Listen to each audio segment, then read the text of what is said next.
सभी सखियों, सहेलियों और सखाओं को रेडियो सखी ममता सिंह का नमस्कार। स्वप्निल, आपको भी हमारा नमस्कार। हमारा भी आपको नमस्कार ममता जी, और हमारे सभी सुनने वाले हमारे साथियों को भी मेरा प्यार भरा नमस्कार। और अभी देख रहे थे आप कुछ सोच रही थी, बड़ी गंभीर सी। क्या सोच रही हैं? अब अगर ये सवाल पूछे तो दरअसल क्या होता है कि हमारे पास विचारों का भंडार होता है और यादों का कारवां होता है, और जब यादें दस्तक देती हैं ना तो हम जाने कहाँ कहाँ की बातें याद करते हैं, जाने कहाँ कहाँ की बातें सोचते हैं, बचपन की और उसके बाद की दुनिया भर की बातें हमारे जहन में आती हैं और समझ नहीं पाते कि ये यादें हमारा दामन छोड़ती क्यों नहीं है। कई बार अच्छी यादें तो हमें सहलाती हैं, गुदगुदाती हैं, लेकिन जो यादें अच्छी नहीं होती हैं वो उन यादों से हम निजात पाना चाहते हैं। बिल्कुल, क्योंकि अच्छी यादें जैसे आपने बोला ना, वो हमारी जिंदगी में ऊर्जा देती हैं, हमें सकारात्मक बनाए रखती हैं, एक तरीके से कहा जाए तो ताकत देती हैं। लेकिन कुछ ऐसी खराशें भी होती हैं जिनको हम पुरानी और उलझी बातों में छोड़ देना चाहते हैं पीछे, पर कुछ ऐसा होता है कि छोड़ भी नहीं पाते। अब शुरुआत में ही यादों में हम क्यों खो जाएं, ये तो विषय और भी है। बातों के बारे में बात करते हैं। तो हम ये कहते हैं कि हमारी सखियां और सखा इन मुद्दों पर अपने विचार साझा करें विविध भारती के फेसबुक पेज पर जाकर।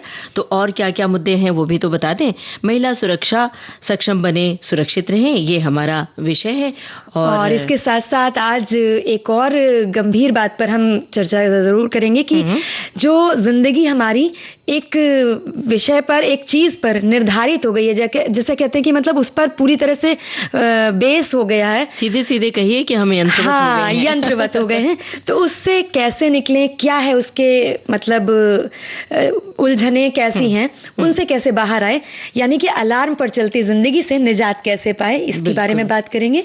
और पुरानी यादों से कैसे निकले, ये तो हमारा विषय है ये। और इन सारे विषयों पर हमें इंतजार रहेगा श्रोताओं की टिप्पणियों का, तो वो अपने विचार जरूर साझा करें। और जब रोजमर्रा की जिंदगी में चटक पटक कुछ नए तरीके के व्यंजन जब मिलते हैं खाने को, तो बड़ा अच्छा लगता है, स्वाद बढ़ जाता है और खाने की इच्छा तीव्र हो जाती है। तो सारी बातें जब करेंगे तो खाने की बातें तो जरूरी है ना। बिल्कुल, इसी सिलसिले में हम व्यंजन के बारे में चर्चा करेंगे और कुछ अच्छा नया बताने की कोशिश करेंगे। और अगर खाने की बात होगी तो गाने की बात तो होगी। तो सबसे पहले गाने की ही बात, ये रहा गाना।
और कोई आने वाला होता है स्वप्निल घर पे तो हम बार बार घड़ी की ओर देखते हैं। कई बार तो ये जहन में होता है जब जरूरत से ज्यादा व्यस्तता होती है और बहुत सारे काम होते हैं तो हम क्या करते हैं कि अलार्म लगा लेते हैं आने वाले के इंतजार में भी, है ना? बिल्कुल। और सिर्फ इन्हीं सब चीजों के लिए नहीं, पता है अब तो इतना ज्यादा भागदौड़ भरी जिंदगी हो गई है कि हर छोटी छोटी चीज के लिए लोग अलार्म लगाने लगे हैं कि मतलब इतने वक्त पर दवा लेनी है तो उसके लिए अलार्म है। पहले सिर्फ सुबह उठने के लिए अलार्म लगाया जाता था और अब तो हर छोटे छोटे काम के लिए अलार्म लगाया जाता है। बिल्कुल, और 2-3 अलार्म लगाए जाते हैं, सिर्फ एक नहीं। स्नूज करने के बाद फिर कहीं जाकर चौथे या 5वें अलार्म पर सोकर जागा जाता है आजकल। और सोने जगने की बस रस्साकशी में कई बार समय से देरी से हम पहुंच पाते हैं और अगर ऐसा है तो भाई ये सच में खतरे की घंटी भी है और आप खुद ही अपने मानसिक स्वास्थ्य को नुकसान पहुंचा रहे हैं। जी हाँ, बिल्कुल। ये जो हमारी अलार्म लगाने की आदत है ना, जो एक नहीं, 2 नहीं, 4-5 अलार्म कभी कभी हम सोने के उसमें लगा लेते हैं सुबह, तो उसमें क्या होता है, स्लीप एक्सपर्ट्स का ऐसा कहना है कि कई सारे अलार्म्स लगाना और थोड़ा जगना, थोड़ा सोने की जो स्थिति हो जाती है उसकी वजह से हमारे लिए मानसिक और शारीरिक तौर पर समस्याएं उत्पन्न होती हैं। और इससे क्या होता है कि दिन भर सुस्ती छाई रहती है और थकावट भी महसूस होती है। इस संबंध में नेशनल लाइब्रेरी ऑफ मेडिसिन की कुछ स्टडीज सामने आई तो उनका ये कहना है कि इसका मुख्य असर मानसिक स्वास्थ्य पर नकारात्मक रूप से भी पड़ता है। जी हाँ, बिल्कुल। हो सकता है ऐसा बात ये जो सुनने में है थोड़ी सी अजीब लग सकती है कि अलार्म से भी खतरा हो सकता है, पर विशेषज्ञ तो भाई ऐसा ही बताते हैं कि नींद से जागने का जो कुछ पहले का वक्त होता है उसे हम स्लीप साइकिल के नाम से जानते हैं। उसके जब आखिरी चरण में होते हैं तो उसे रैपिड आई मूवमेंट यानी कि रेम कहते हैं। और ये जो रेम है, नींद की वो अवस्था कही जाती है जिसमें सबसे ज्यादा सपने आते हैं और इस दौरान दिमाग बहुत ही अधिक सक्रिय होता है और लगभग 90 मिनट के इस चरण में बार बार अलार्म बजने से नींद में खलल भी पड़ती है जिससे दिमाग के काम करने की क्षमता पर बहुत नकारात्मक प्रभाव पड़ता है। बिल्कुल, नकारात्मक प्रभाव तो पड़ता ही है। और हमारे एक साथी लिख भी रहे हैं कि अलार्म पर चलती जिंदगी, सच आज समूची जिंदगी ही अलार्म पर हो गई है। सुबह उठने से लेकर विभिन्न कार्यों के संयोजन में भी अलार्म की बहुत बड़ी उपयोगिता है। माना पहले सूर्य घड़ी से हम लोग सचेत होते थे, लेकिन अब तो मोबाइल सबके सिराने ही है। इतना सब कुछ अलार्म के सहारे करते करते एक दिन अचानक अंततः बीमारियों द्वारा जिंदगी से विदा होने का अलार्म भी मिल जाता है और हम सहर्ष विदा भी हो जाते हैं। स्वप्निल, एक टिप्पणी आई है जिसमें बड़ी पते की बात लिखी है। लिखा है कि हमारे जबलपुर में टेलीग्राफ फैक्ट्री है जो कि अब कुछ समय से बंद हो गई है। वहां पर रोज सुबह 10 बजे और शाम को 6 बजे एक होटल अलार्म की तरह बजता था जिसमें हम भी सतर्क हो जाते थे। समय के लिए 30 जनवरी को गांधी जी की याद में 11 बजे भी 2 मिनट के मौन के लिए बजाता था। अब वो फैक्ट्री तो बंद हो गई लेकिन अलार्म भी बंद हो गया। एक तरह का सायरन होता है, सायरन बजता था और समय के मतलब समय को याद दिलाने के लिए सायरन बजाया जाता था। आप स्वप्निल, आपको याद होगा कि जब या फिर नानी दादी से सुना होगा, माँ से सुना होगा आपने कि उन लोगों ने कभी घड़ी से अलार्म नहीं लगाया। नहीं। अगर माँ से कह दिया जाए कि हमें सुबह 4 बजे उठना है तो ठीक 4 बजे आकर माँ जगा देती थी और कहती थी 4 बज गए, तो हमें लगता था अरे इतनी रात है, इनकी नींद कैसे खुली होगी 4 बजे। हम ये सोचते थे कि अरे नहीं, या तो इन्होंने देर से जगाया है या तो पहले जगा दिया, जागती रही। लेकिन पता चला कि ठीक 4 बजे। तो हम जब कई बार ऐसा हुआ तो हमने पूछा माँ से कि ये कैसे आप बिना घड़ी के, बिना अलार्म के 4 बजे जगा देती हैं। तो उन्होंने जो नुस्खा बताया कि सोने से पहले हम अपने आप से कहते हैं कि मुझे 4 बजे जगना है, 4 बजे जगना ही है। ये बार बार हम अपने आप से अगर कहेंगे तो दिमाग को ये बात बार याद हो जाती है तो हम 4 बजे जग जाते हैं। हालांकि अब ऐसा नहीं कि अगर आपको ट्रेन पकड़नी है, फ्लाइट पकड़नी है, फ्लाइट से जाना है या फिर हमें ड्यूटी पर आना है तो हम इस भरोसे पे बैठ जाएं और अलार्म ना लगाएं। इसका ये मतलब कतई नहीं है। तो ये सुविधा है तो उसका उपयोग करें, लेकिन अलार्म के आदी ना हो जाएं। बिल्कुल, क्योंकि यही तो हम बात कर रहे हैं ना कि नींद में बार बार जैसे बहुत सारे अलार्म लगा लेते हैं तो खलल पड़ता है, जिससे कि नींद पूरी नहीं होती, तो उससे तनाव होता है, जिससे स्लीप एपनिया यानी कि आधा सोना आधा जगना जैसी स्थिति, सिर दर्द, चिड़चिड़ापन जैसी कई सारी समस्याएं मतलब देखने में आती हैं और हम पूरा दिन ऐसे उलझन में, उहापोह में पड़े रहते हैं। और स्लीपिंग डिसऑर्डर भी होता है। विशेषज्ञों की अगर माने तो जागने के लिए बस एक ही अलार्म काफी होता है।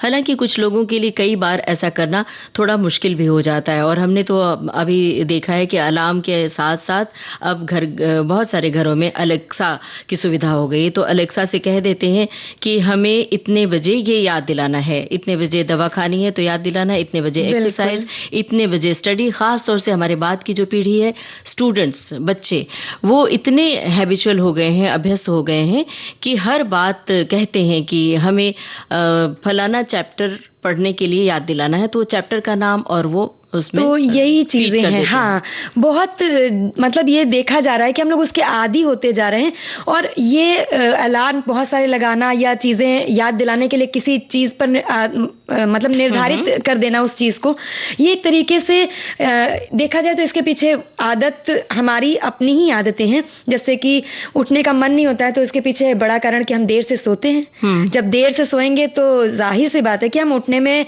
आनाकानी करेंगे ही करेंगे। तो अब क्या करते हैं हम कि आनाकानी नहीं करते हैं, गाना सुन लेते हैं। सुनते हैं गाना।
अलार्म एक अपने मन के भीतर भी होता है जिसे हम तय कर लें और उससे भी हम अपनी समय सीमा तय कर सकते हैं, लेकिन इसका ये कतई मतलब नहीं, हमने पहले भी कहा कि अलार्म लगाइए मत, पर अलार्म के गुलाम ना हो। और जब बार बार अलार्म बजता है तो हमारी स्लीपिंग साइकिल बाधित होती है, क्योंकि हम देर रात तक जागते हैं, ये भी एक वजह है।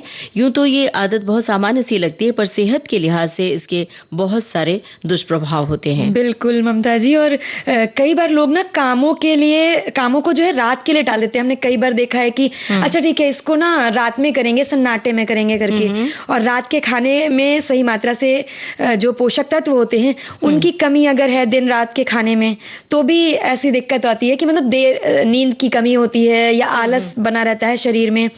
कई बार लोग को देखा जाता है कि कैफीन ज्यादा लेते हैं या सोने के टाइम पर मतलब वो चाय पीने की आदत है, कॉफी पीने की आदत है, तो इसकी वजह से भी नींद जो है वो बाधित होती है। और जब नींद बाधित होती है तो जाहिर सी बात है सुबह उठने में थोड़ी सी मशक्कत तो करनी ही पड़ेगी। तो मतलब कहने का ये है कि, और एक चीज और है कि जो धूम्रपान करते हैं, मादक पदार्थ का उपयोग करते हैं, इस वजह से भी, और इन बातों के साथ साथ हमें ध्यान देना चाहिए कि हम क्या कुछ करें कि अलार्म के गुलाम ना हो। क्योंकि हर चीज के लिए विटामिन की गोलियां खानी है तो अलार्म, कोई दवा खानी है, दवा देनी है बच्चों को तो अलार्म, स्कूल भेजना है तो अलार्म, तो ये तो स्वाभाविक है, भाई उठना है आपको टाइम पर, तो एक अलार्म लगा लेना काफी होता है।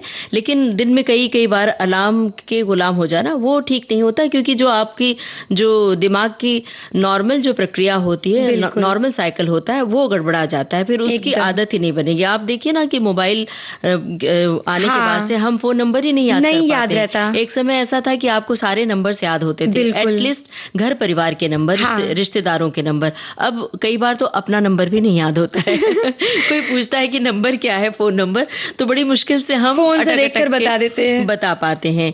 तो अलार्म क्लॉक या फोन जो बिस्तर से थोड़ा दूर रखें, एक तो ये भी आदत, क्योंकि मतलब सोने और जगने का एक निश्चित समय रखें और उसका सिर्फ टाइम टेबल बनाए नहीं, सिर्फ टाइम टेबल बनाने के बाद उसको फॉलो भी करें, उसका दृढ़ता से पालन करें।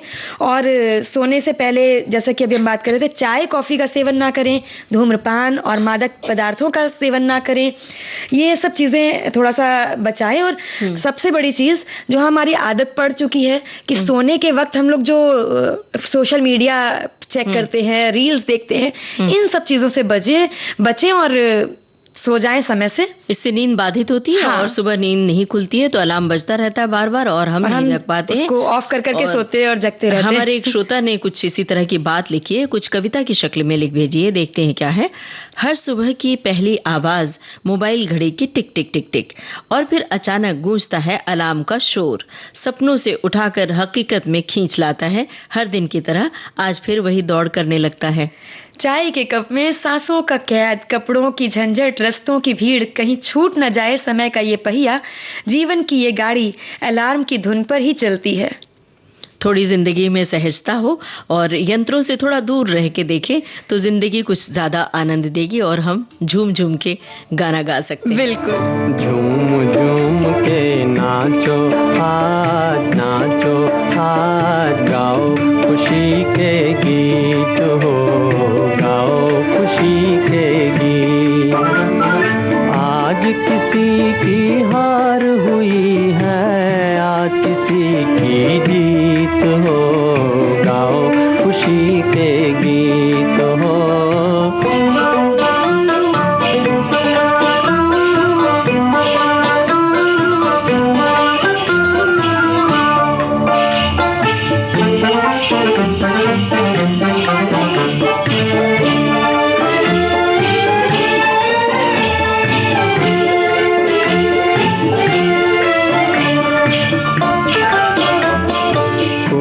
किसी की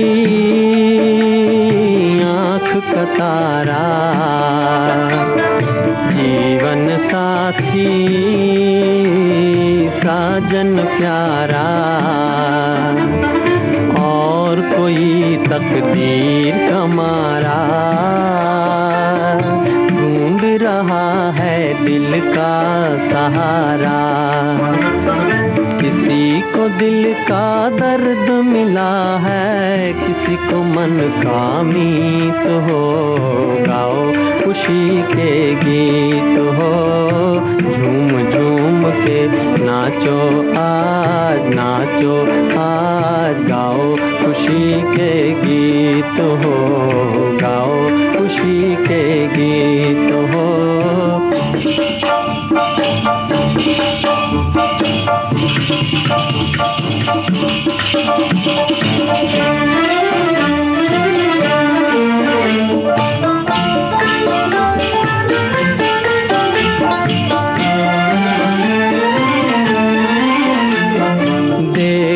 तो कितना खुश है ज़माना, दिल में उमंगे लब पे तराना, दिल जो दुखे आंसू न बहाना, ये तो यहाँ का ढंग पुराना, इसको मिटाना उसको बनाना इस नगरी की रीत हो, गाओ खुशी के गीत हो, झूम झूम के नाचो आज, गाओ खुशी के गीत हो, गाओ खुशी के गीत हो। स्वप्निल, अमूमन कहा जाता है कि हमारा जो वर्तमान होता है हमारे अतीत की परछाई भर होता है, पर साथ ही साथ यही भविष्य की दिशा और दशा दोनों निर्धारित करता है। क्या कहोगे आप? जी हाँ, बिल्कुल ममता जी, आपने सही कहा। और इस फलसफे के मुताबिक अगर देखा जाए तो हम आज क्या हैं और आगे क्या होंगे, इसके बीच कहीं ना कहीं हमारी अतीत की घटनाओं में ही छिपे होते हैं। असल में दरअसल सभी जो हमारी यादों का कारवां चलता है, तो सभी बुरी यादों को हम पीछे छोड़ना चाहते हैं और आगे बढ़ने की सलाह देते हैं और खुद को भी यही कहते हैं कि वो पुरानी यादें हम भूल जाएं, लेकिन अमूमन मुमकिन होता नहीं। जो वर्तमान है उसे संभाला जाए। अतीत में अगर हम पड़े रहेंगे तो वर्तमान और भविष्य दोनों ही खराब हो जाएंगे। हाँ बिल्कुल, वो तो है, पर क्या ये इतना आसान होता है? मतलब ऐसी यादों से पीछा छुड़ाना, क्योंकि ये कोई पन्ना पलटने जैसी चीज तो है नहीं। कई बार ना चाहते हुए भी हम अनजाने में ही ऐसी बातों के बारे में सोचने लगते हैं, याद करने लगते हैं, तो मुश्किल है थोड़ा, नहीं? बिल्कुल, बहुत मुश्किल है। और अतीत की बुरी यादों को भूलना जरूरी है, मुश्किल होने के बाद भी, क्योंकि अगर हम इन्हीं में पड़े रहेंगे, पुरानी यादों को दोहराते रहेंगे, तो जीवन में नए और सुखद अनुभवों को जोड़ ही नहीं पाएंगे। और साथ ही ये तनाव और भय जैसी भावनाओं को भी बढ़ावा देती हैं, ये जो पुरानी बुरी खलिश भरी यादें होती हैं, और जिससे स्वास्थ्य पर बहुत बुरा असर होता है। इसलिए इनसे निकलना बहुत जरूरी है। आजकल तो स्वास्थ्य संबंधी ऐसी समस्याएं हो गई हैं जहां सीधा असर मन का होता है। अगर आपका मन स्वस्थ नहीं है तो सीधे सेहत खराब होती है। तो इसलिए इन पुरानी यादों को, पुरानी मतलब दुखद कड़वी यादों को बाहर फेंके और अच्छी यादों को अपने भीतर। जी हाँ, और इनसे निकले कैसे, इस पर थोड़ा सा हम फोकस करेंगे। और जैसे कि पहली बात ये कि जो बीत गया है उसे बदल नहीं सकते, जो भी है वो वर्तमान में ही है। तो कुछ ऐसी ही बातें हैं जिनके बारे में हम बात करेंगे, सोचेंगे और कोशिश करेंगे कि इनसे बाहर निकला जा सके। बिल्कुल, इसके लिए बहुत जरूरी है कि अपनी सोच को एक तो पॉजिटिव बनाएं, सकारात्मक बनाएं, और अतीत में हुई गलतियों को सबक के तौर पर लें। उनके लिए खुद को दोषी न मानें, क्योंकि जितना आप सकारात्मक सोचेंगे उतनी ही जल्दी उन कड़वी यादों से बाहर निकल पाएंगे। हाँ बिल्कुल, और वर्तमान को सुधारने की कोशिश करें, उस क्षण का आनंद लेने पर ध्यान दें, कोशिश करें नए अनुभव हासिल करने की, नए लोगों से मिलें, नई जगहों पर जाएं। और पता है, ये सच में ना बिल्कुल एक नया एहसास और नई ऊर्जा देगा हमें, क्योंकि इससे बिल्कुल वैसी ही खुशी हमें महसूस होगी जैसे बचपन में होता है ना कि कुछ नया मिल गया, कुछ नया देख लिया, कोई नया पर्सन आ गया, ऐसे। तो उससे जो एनर्जी मिलती थी, बिल्कुल ऐसी ही खुशी मिलती है। बिल्कुल, जब आप पुरानी यादों से बाहर आना चाहते हैं, कड़वी यादों से, तो अगर खुद से ये कहते हैं कि चलो छोड़ो, इस बात को हम नहीं याद करते हैं, खुद से कहें या सामने वाले से कहें, तो उतनी ही वो यादें आपका पीछा करती हैं, उतनी ही दस्तक देती हैं। लेकिन अगर आप इसके अलावा इसके विपरीत आप कुछ और काम में अपने को लगा लें, मतलब किसी गीत संगीत में लगा लें, कहीं किसी की मदद करने में लग जाएं, या फिर कहीं घूमने टहलने निकल जाएं, खेलने के लिए निकल जाएं, तो ये ऐसी प्रक्रियाएं हैं जिससे आप अपने दुख को भूलने में खुद ही मदद मिल जाएगी और साथ ही सामने वाले को खुश देखकर आपको भी खुशी मिलेगी, अगर आप थोड़ी सी खुशी किसी को दे पाते हैं। बिल्कुल। और हमारे एक साथी हैं, उन्होंने ये संदेश भेजा है कि जीवन की सारी समस्या, सारे दुख और पीड़ा हमारी यादों के साथ बंधी है। कोई दुख अगर याद करते हैं तो पिछला पूरा समय याद आ जाता है, जबकि सुख को याद करें तो वो वक्त याद आता है, मगर जल्दी धुंधला भी जाता है। दुख भरे दिन भुलाए नहीं भूलते, पर दिन में ऐसी ही किचपिच पैदा कर देते हैं, जैसे कि एक ही पकौड़े को बार बार तलोगे तो क्या होगा। तो बस वही होता है, जब आप दुखद याद से बाहर नहीं आ पाते, ये यादें आपकी ऊर्जा को वैसे ही पीती हैं जैसे बार बार तला गया पकौड़ा। तो बंद कीजिए दुखद यादों को, पकौड़ों को रीफ्राई करना। हालांकि ये कहना बहुत आसान है, करना थोड़ा सा मुश्किल, मगर ये दुखद यादें आपकी सेहत और स्वाद दोनों के लिए बुरी हैं। कितने अच्छे से इन्होंने ये बात बताई है। बिल्कुल, तो हम इनका शुक्रिया अदा करते हैं। अब एक काम करते हैं, ले लेते हैं एक छोटा सा ब्रेक यहाँ पर, और उसके बाद श्रोताओं की टिप्पणियां भी शामिल करेंगे और यादों का कारवां आगे बढ़ाएंगे।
विविध भारती से यह कार्यक्रम सखी सहेली, और हम यादों के कारवां में चल रहे हैं और बहुत सारी यादें दस्तक दे रही हैं हमारे भीतर नहीं, हमारे श्रोताओं के भीतर। और हमारे श्रोता लगातार अपनी यादों को साझा कर रहे हैं, खंगाल कर यहाँ पर प्रस्तुत कर रहे हैं। एक श्रोता ने लिखा है कि भाई इन यादों से निकलने की आवश्यकता ही क्या है, यादें ही तो हमारे जीवन को संवारती हैं और कुछ उससे अच्छा करने में सहायक होती हैं। फिर किसी भी चीज को निकालने या फिर भूलने का प्रयास भी दरअसल उसे ही याद करते रहने का एक अच्छा अवसर और तरीका भी है। इसलिए यादों को निकालिए मत, उसमें रहते हुए भी उसके सहारे अपने सर्वोत्तम को देते रहने की योजना में रहिए। तो ये तो इन्होंने अलग सी बात कह दी कि अब ये तो सच है कि हम यादों से बाहर नहीं आ सकते, तो मतलब उसी में गुजारा कीजिए, कुछ नया सोच लीजिए, है ना। बिल्कुल अच्छी बात है। हाँ, लेकिन कई बार ऐसा होता है ना, जैसे हम बात कर रहे हैं कि वो कड़वे अनुभव जो टीस बनकर बैठे रहते हैं मन में, तो उनसे बाहर आना इसलिए जरूरी है ताकि हम अपने जीवन में आगे बढ़ सकें, कुछ नया कर सकें। तो हम बात कर रहे थे कि कैसे कर सकते हैं, तो ध्यान और योग का साथ लें, ये आपको शांति और स्थिरता प्रदान करता है। हालांकि शुरू में आपका मन नहीं लगेगा, ये सच है, पर अच्छा भी नहीं लगेगा, लेकिन इसे अधूरा ना छोड़ें। आप देखेंगे कि कुछ वक्त बाद इसकी मदद से आपके अंदर सकारात्मक बदलाव आने लगे हैं। और किसी से अपना दिल खोलें, अपने भीतर की बात, अपने मन की बातें कह दें, तो इससे भी आप यादों से, कड़वी यादों से निजात पा सकते हैं। क्योंकि ऐसा कहा भी तो जाता है कि बांटने से दुख कम हो जाता है। तो मन में बातें दबाकर घुटते न रहें, और अगर आप किसी से नहीं कह पाते तो किसी डायरी में वो बातें लिख दें, इससे भी बहुत मदद मिलती है। जब हम कई बार लिखने बैठते हैं, डायरी का पन्ना या किसी कोई और विषय लिखने बैठते हैं, कविता की शक्ल में या कहानी की शक्ल में या संस्मरण की शक्ल में, तो जो आपके भीतर का गुबार होता है वो निकल जाता है बाहर, तो आप अपने को हल्का महसूस करते हैं। वरना कई बार कड़वी यादों को दोहराते हुए आपकी आंखें नम होती हैं, आंसू आंसू होते हैं, आप ठीक से बात नहीं कर पाते हैं और डिप्रेशन, तनाव और सिर दर्द, दुनिया भर की समस्याओं से भर जाते हैं। बिल्कुल, हमारे एक साथी ने भी ऐसा ही लिखा है कि पुरानी यादें अच्छी और बुरी दोनों तरह की होती हैं। अच्छी यादें तो हमेशा मुस्कान दे जाती हैं, लेकिन परेशानी तब होती है जब दुख भरी यादें हमारे सामने आती हैं, जो कभी पीछा नहीं छोड़ती। खुद को माफ करना, सामने वाले को माफ करना सब करते हैं, ध्यान भी करते हैं, कुछ समय के लिए ही हम उनमें से बाहर निकल पाते हैं। फिर कुछ ऐसा समय आता है जिसके कारण हम फिर से उन्हीं यादों के गलियारे में पहुंच जाते हैं और अनायास हमारी आंखें भर आती हैं। मुझे नहीं लगता कि ये यादें कभी हमारा पीछा छोड़ती हैं या हम उन्हें छोड़ पाते हैं। और आगे की जानकारी आपसे लेंगे कि कैसे बाहर आए। तो देखिए, हम लोग बात कर ही रहे हैं ना। तो हमने तो बहुत सारी जानकारी इनको दी है। एक तो आपने भी बताया कि मेडिटेशन करें, योगा करें, एक्सरसाइज, और उसके साथ हमने ये भी जिक्र किया कि आप संगीत का दामन थाम लें, फिल्में देखने लगे और कहीं घूमने टहलने निकल नए लोगों से मिलें और शहर से कहीं बाहर पर्यटन के लिए चले जाएं, तब भी आप कड़वी बातों से, कड़वी यादों से पीछा छुड़ा पाते हैं। कुछ इसी तरह की बात हमारे एक श्रोता ने लिखी है कि ऐसी पुरानी यादें जो सीधे अंतर मन में जाकर लगती हैं, आत्मा को झकझोर देती हैं, वे चोट की यादें समय समय पर याद आती ही हैं, तब मन बहुत खराब हो जाता है। मेरे साथ भी कुछ ऐसी पारिवारिक घटनाएं हैं जो भूले नहीं भूलती हैं। बहुत बिजी रहती हैं, बावजूद इसके जब घर में उस व्यक्ति के लिए जो घर वाले तारीफ करते नहीं थकते हैं, उनकी वो पुरानी यातनाएं उभर कर आ जाती हैं। जिन्होंने उनका पहले का रूप नहीं देखा है, वे तारीफ करते नहीं थकते हैं। तो बस सबकी अपनी अपनी यादें हैं और सबकी अपने अपने पास गम है, दुख है। कोई ऐसा इंसान नहीं है जो पूरी तरह से दुखों से निजात पाया हो। थोड़ा न थोड़ा दुख, थोड़ा न थोड़ी तकलीफ, परेशानियां सबके जिंदगी में रहती हैं, और इसीलिए हम ये मुद्दे पे बात कर ही रहे हैं।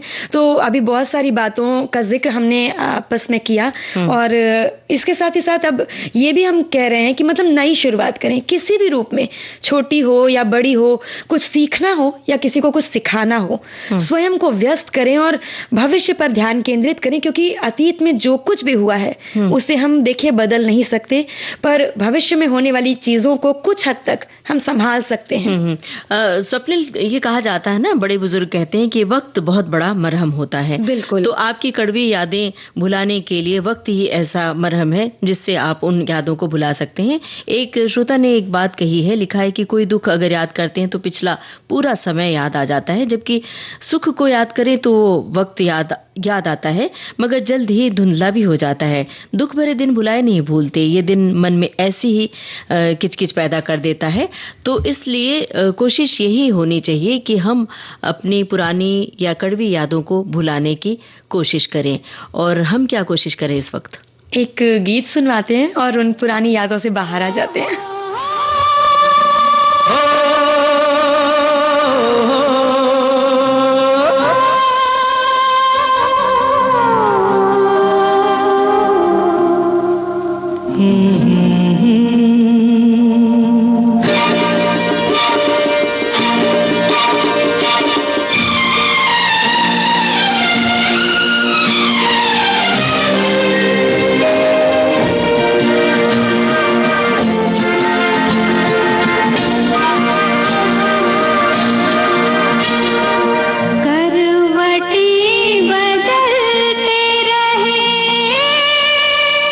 सारी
आपकी कसम।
सखी सहेली में बातें चल रही थी कि यादों से अब हम निकल आए हैं और अब एक ऐसी बात की तरफ हम अपनी बातचीत का रुख मोड़ रहे हैं जो एक आज के समय में बहुत जरूरी है और इस समय काफी चर्चा में भी है, सुरक्षा की बात, महिला सुरक्षा की। तो उसके बारे में तो हम बहुत सारी बातें करते रहते हैं। आज हम ये बताने की कोशिश कर रहे हैं, ये बातचीत करने की कोशिश कर रहे हैं कि खुद में कैसे सक्षम बने ताकि हम सुरक्षित रह सकें। बिल्कुल, चाहे दिन हो या रात हो, रास्ते में जाते हुए महिलाओं को बहुत सारी आंखें घूरती हैं जो महिलाओं को बहुत असहज बना देती हैं। सड़क पर धीमी होती मोटरसाइकिलें, बसों में, ट्रेनों में गलत तरीके से छूते हाथ, दफ्तरों में रोज नजरअंदाज करती हैं महिलाएं इन हालात को। ये वो सारी चीजें जो आज लगभग हर एक महिला को कई दिन में एक न एक बार गुजरना ही पड़ता है, बल्कि एक दिन में कई बार इस तरह की हरकतों से गुजरना पड़ता, झेलनी पड़ती हैं और महिलाएं उसे सहती हैं कई बार और कई बार विरोध भी करती हैं। हाँ, और अब ऐसे में ये तो संभव है नहीं कि लड़कियों या महिलाओं को घर में छुपा कर रखा जाए। वैसे भी बहुत सारे केसेस में घर पर अपने करीबियों द्वारा शोषण के मामले भी सामने आते हैं। तो जरूरी है कि इस संबंध में जागरूकता और चैतन्यता के साथ साथ कुछ ऐसे को उपाय किए जाएं ताकि हम खुद से अपनी सुरक्षा के लिए सक्षम बन सकें। जैसे कि हम कई बार चर्चा करते रहते हैं और जो कम उम्र की लड़कियां हैं, किशोर वय हैं, जो समझ सकती हैं बातों को, उन्हें भी हम समझाते हैं और यहाँ हम सखी सहेली के मंच से भी ये बात साझा करना चाह रहे हैं क्योंकि ये बहुत जरूरी बात है। सबसे पहले तो अपने बैग में पेपर स्प्रे रखें। लड़कियों और महिलाओं के लिए बहुत कारगर उपाय है। कुछ पेपर स्प्रे में ग्लास ब्रेकर भी लगा हुआ आता है। इस स्प्रे के इस्तेमाल से सामने वाले की आंखों में और श्वसन तंत्र में जलन होने लगती है और छींके और खांसी आने लगती है, जिससे आपको बचकर मतलब परेशानी से जो बुरे हालात होते हैं उससे बचकर निकलने या समय मिल जाता है। और वो जो पेपर स्प्रे होता है अगर आंख में एक बार चला जाए तो फिर वो बहुत देर तक आंख खोल के देख नहीं सकता। और साथ ही साथ जैसे अगर आपको मान लीजिए पेपर स्प्रे नहीं मिल रहा है तो तब तक के लिए आप अपने बैग में किसी डब्बे में किसी कागज की पुड़िया में लाल मिर्च का पाउडर भी रख सकते हैं क्योंकि वो भी लगभग उसी तरह से काम करता है और अपने आप को बचाते हुए उसका इस्तेमाल करें। लेकिन यहाँ पर एक बात बहुत जरूरी है स्वप्निल की दिमाग काम करना चाहिए। ऐसा नहीं कि हादसा आ गया है, आपके सामने मुसीबत आ गई है और आपको ये बात जहन में नहीं आ रही है, इसलिए तुरंत उसके लिए बहुत जरूरी है कि आप लगातार 24 घंटे सजग और सचेत रहें। साथ ही साथ अपने फोन में वुमेन सेफ्टी ऐप इंस्टॉल करें। आजकल तो हर किसी के पास फोन रहता ही है हर वक्त, और अपने फोन में महिलाओं की सुरक्षा के लिए बनाई गई बहुत सारे ऐसे ऐप्स हैं, उनमें से कोई एक ऐप जरूर अपने फोन में रखें। इससे होगा ये कि मतलब जब भी कभी भी आपको खतरा महसूस हो तो फोन के लॉक बटन को 3-4 बार लगातार दबाने पर आपके सेट किए हुए कॉन्टैक्ट नंबर पर आपकी जो लाइव लोकेशन है वो खतरे के अलर्ट के साथ पहुंच जाती है। तो कहीं ना कहीं से आपको एक सुरक्षित रूप से रहने के लिए मदद मिल जाती है।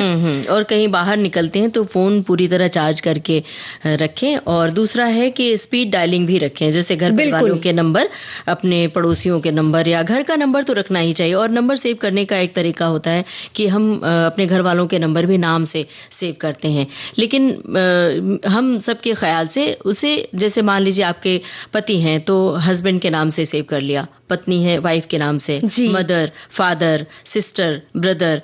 तो मान लीजिए कि आप जल्दी से एक तो डायल कर सकते हैं, और मान लीजिए आपका फोन कहीं किसी और के हाथ लग जाता है तो वो हाँ, बिल्कुल बिल्कुल, ये बहुत बड़ी बात है। इनके घर का नंबर है, क्योंकि नाम से उस समय पता नहीं चल पाता है कि ये किसका नंबर है। दूसरा, पुलिस या हेल्पलाइन नंबर पर तुरंत फोन लगाएं। मुसीबत का एहसास होने पर मदद के लिए तुरंत पुलिस या महिला सुरक्षा के लिए तैनात हेल्पलाइन नंबर पर फोन करें।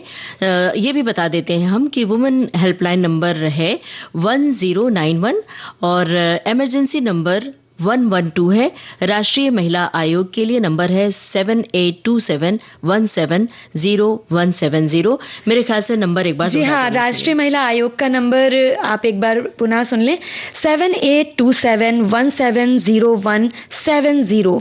इमरजेंसी नंबर है 112 और वुमेन हेल्पलाइन नंबर है 1091। और हम आपसे ये भी मतलब एक तरीके से अनुरोध करेंगे कि ये नंबर्स को अपने फोन में सेव कर लें इन्हीं नामों से, ताकि अगर जरूरत पड़े तो आप इनका इस्तेमाल वक्त पर कर सकें। और इसके अलावा आप अपने बैग में कुछ ऐसा रखें जिससे मुसीबत में हथियार के तौर पर इस्तेमाल किया जा सके, जैसे कि भारी चाबी का गुच्छा है, वो निकाला और तुरंत अपने दुपट्टे में या रुमाल में बांध करके उसको एक हथियार की तरह से इस्तेमाल कर सकते हैं।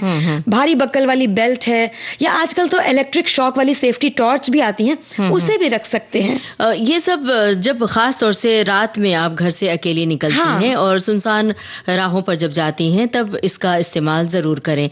और कैब या ऑटो में है, टैक्सी में है, तो उसकी डिटेल घर वालों के साथ शेयर करें और किसी के साथ कॉल पर लगातार बने रहें। और लाइव लोकेशन, बहुत आसान है कि लाइव लोकेशन शेयर कर दें और आप खुद भी लाइव लोकेशन देखती रहें कि आप की जो कैब है या ऑटो है सही रास्ते से जा रहा है या गलत रास्ते से, या इधर उधर घुमा के कहीं से बोलेगा कि इधर से रास्ता नहीं, इधर ट्रैफिक है। तो अगर रास्ता बदल रहा है तो तुरंत चैतन्य हो जाएं और गाड़ी रोक कर देखें कि भीड़ भाड़ वाली जगह है तो वहां पर उतर जाएं। हाँ, उतर जाएं। और साथ में आप जब भी कहीं चौराहे आते हैं तो वहां पर ट्रैफिक पुलिस होती है, ट्रैफिक पुलिस को तुरंत संपर्क उनसे करें। और इन सभी बातों के साथ और चीजों के साथ ये भी जरूरी है कि संकट में इनका इस्तेमाल करने की ताकत और आत्मविश्वास ये बनाकर रखिए। इसलिए खुद को नाजुक या कमजोर बिल्कुल भी ना समझें और जरूरी है कि अपने आत्मविश्वास को बढ़ाएं और खुद को सजग सतर्क बनाए रखें। बिल्कुल सही बात है। और एक चीज और है, जब घर में लड़कियां पैदा होती हैं तो जो लड़कियों और लड़कों में भेदभाव किया जाता है, ये माता पिता का भी फर्ज है कि वो भेदभाव न करें। उनके पोषण पर, न्यूट्रिशन पर खास ध्यान दिया जाए। लड़कियां खुद भी अपने पोषण के लिए सजग रहें, स्वास्थ्य पर विशेष रूप से ध्यान दें, मानसिक और शारीरिक दोनों तरह से खुद को मजबूत रखें, बलिष्ठ बनाएं। और योगा एक्सरसाइज के जरिए भी आप शारीरिक रूप से स्वस्थ और हृष्ट पुष्ट रह सकती हैं। साथ में न्यूट्रिशन की कमी ना होने दें। अमूमन आजकल लड़कियां अपने फिजिक पर ध्यान देती हैं कि उनकी फिगर कैसी है, तो इस चक्कर में डाइटिंग करना और खाना ना खाना, इस वजह से वो बहुत कमजोर भी होती हैं। तो ये भी बहुत जरूरी फैक्टर है। जी हाँ, क्योंकि संकट के समय में ना सामने वाले से मुकाबला करने के लिए हमारा शारीरिक और मानसिक रूप से स्वस्थ होना बहुत जरूरी है, ताकि हम डटकर उस स्थिति का सामना कर पाएं और उससे निकल पाएं। साथ ही साथ एक और ये बात है, जैसे हम देखते हैं ना, बच्चे जाते हैं, घर में बोलेंगे कि कहीं और जा रहे हैं और जाते कहीं और, कभी कभी दोस्तों के साथ प्लान बना लेते हैं। तो ऐसा ना करें, क्योंकि समय और परिस्थितियां देख रहे हैं आप कि कैसे बदलती जा रही हैं और संकट इसी तरह की चीजों में सामने बढ़कर आ जाता है। तो कोई कितना भी करीबी या मित्र क्यों ना हो, बिना घर वालों की जानकारी दिए हुए कहीं पर भी अकेले जाने से बचें। और यदि आपको बहुत कहा भी जा रहा है कि नहीं ये सरप्राइज है, तो ऐसे में भी कम से कम अपनी माँ या अपने पति या अपने भाई, किसी एक सदस्य को अपनी लोकेशन जरूर बताएं। बिल्कुल। और साथ में जब कहीं ऐसी जो बहुत ज्यादा क्लोज फ्रेंड्स नहीं है, मित्र नहीं है, उनके साथ संपर्क में जब जाते हैं, तो जब कहीं पर कोल्ड ड्रिंक, पेय पदार्थ या चाय कॉफी ऑफर किया जाता है, तो उस समय बहुत सजग सतर्क रहें कि उसमें कई बार कुछ ऐसी मिलावट कर दी जाती है जिससे आपको नशा हो जाता है और आप हादसे की शिकार हो जाती हैं। इस तरह की घटनाएं बहुत ही कॉमन हो रही। इन बातों का ख्याल रखें। इन सारी बातों में सबसे जरूरी है आपकी सजगता। तो आप सजग रहेंगी तो इन सब मुसीबत में नहीं फंसेंगी। बिल्कुल। और आपने ये जो बात कही है किसी चीज में कुछ मिलाकर पिला, उसी के तरह से एक और भी चीज ऐसे आती है कि जैसे कई बार हम देखते हैं ना कि कहीं पर कोई शांत जगह होती है, वहां पर कुछ छोटी मोटी सी शॉप टाइप की लगा करके ऐसे लोग सड़क पर मेज वेज लगा करके चीजें बेच रहे होते हैं। तो आजकल पेपर स्प्रे की भी हमने कई जगह देखा है कि ऐसे लोग बेच रहे होते हैं। तो जैसे कभी पार्किंग एरिया है मॉल का या कोई ऐसी सुनसान वाली जगह पर, तो लोग कहते हैं कि मतलब वहां से सस्ता है, इतना महंगा आप कहाँ लेंगे, ये ले लीजिए। उस काम वैसे ही करता है। लेकिन सस्ते के चक्कर में आप अगर मना भी करते हैं तो कई बार देखा जाता है लोग कहते हैं अरे एक बार देख लीजिए, खाली हम ये नहीं कह रहे आप ले ही लीजिए। तो उस चक्कर में बिल्कुल ना पड़े। दो पैसा ज्यादा खर्च कर लें पर अपनी सुरक्षा हमारे ही हाथ है। तो ऐसी जगहों पर जाने से बचें, ऐसे लोगों की बातों में आने से बचें। ये घटनाएं बहुत आम हो गई हैं इस तरह की। कुछ घटनाएं और भी हैं, जैसे बसों में जब हम ट्रेवल कर रहे होते हैं गाड़ियों में, तो देखा है कि अपने पूरे चेहरे को मास्क लगा लिया है और पूरे चेहरे को कवर किया है, सिर पर भी दुपट्टा या कोई कैप लगा हुआ है, पूरा चेहरा ढका हुआ है। तो ऐसे लोगों के आसपास न बैठे। कई बार क्या होता है कि ऐसे लोग नकाब पहनकर और कोई ऐसी नशीली चीज होती है जो आपने हवा के जरिए टच करके और नशा हो जाता है, तो आप नशे के मतलब नशा हो गया और बेहोशी आ गई और उस समय भी हादसे के शिकार होते हैं। तो इन सारी बातों का ख्याल रखना चाहिए और हमें उम्मीद है कि सखियों और सखाओं को इन बातों से काफी मदद मिली होगी। फिलहाल सुनते हैं ये गाना।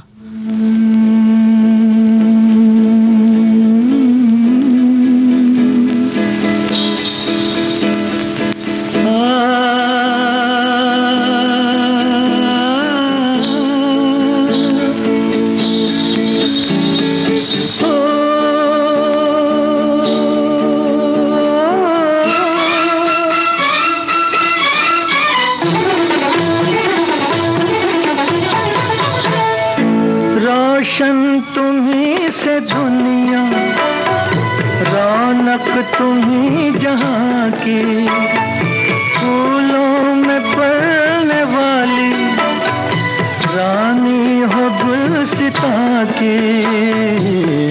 सलामत रहो,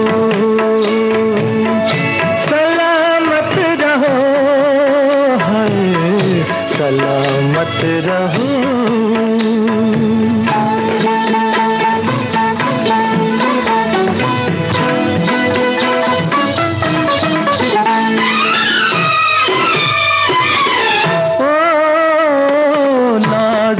हो नाज से भी तुम प्यार से भी प्यारे, नाजुक हो नाज से भी तुम प्यार से भी प्यारी। तुम हुस्न से हंसी हो, क्या बात है तुम्हारी, क्या बात है तुम्हारी। आँखों में दो जहां है, मालिक हो दो जहां की। सलामत रहो, सलामत रहो, सलामत रहो।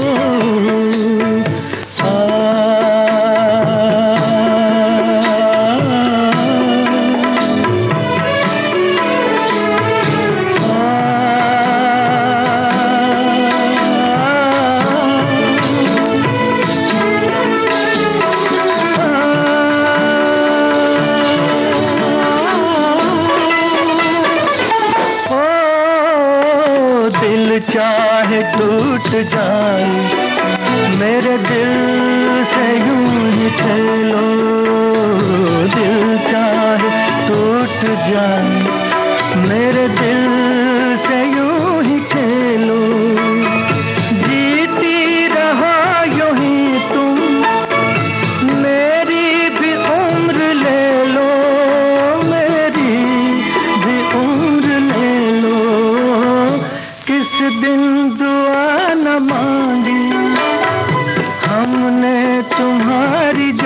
की सलामत रहो,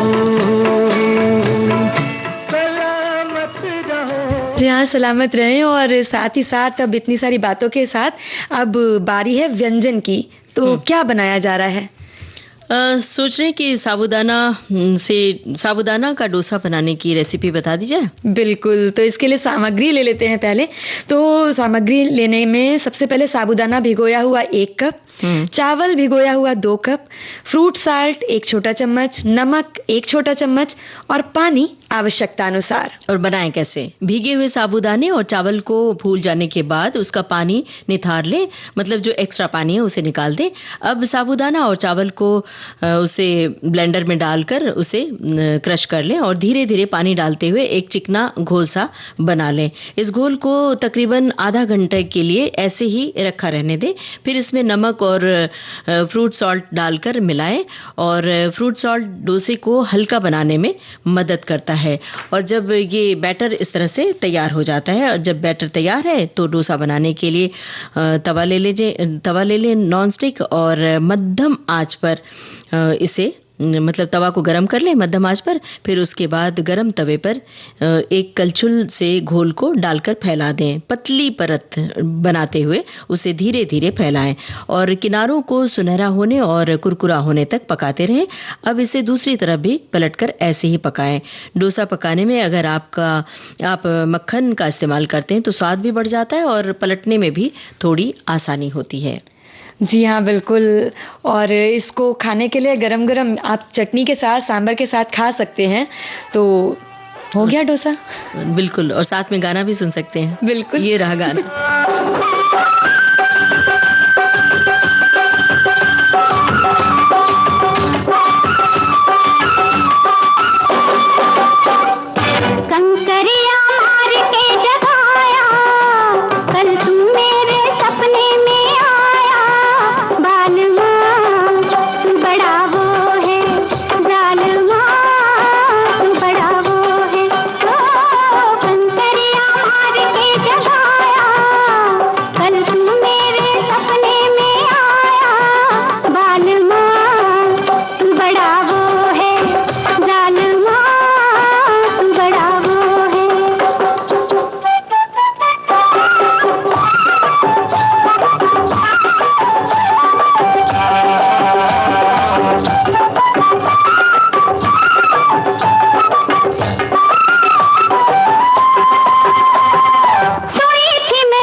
हिमालय की गोद में फिल्म का गाना था, लता मंगेशकर की आवाज थी। और अब घड़ी की ओर देखिए स्वप्निल। बिल्कुल वक्त हो गया है कि अब हम विदा लें। तो बिल्कुल गाना सुनाने का भी वक्त नहीं है, कुछ बोलने बतियाने का भी वक्त नहीं। तो लेते हैं सखियों और सखाओं से इजाजत। आप सभी को ममता सिंह और स्वप्निल का नमस्कार।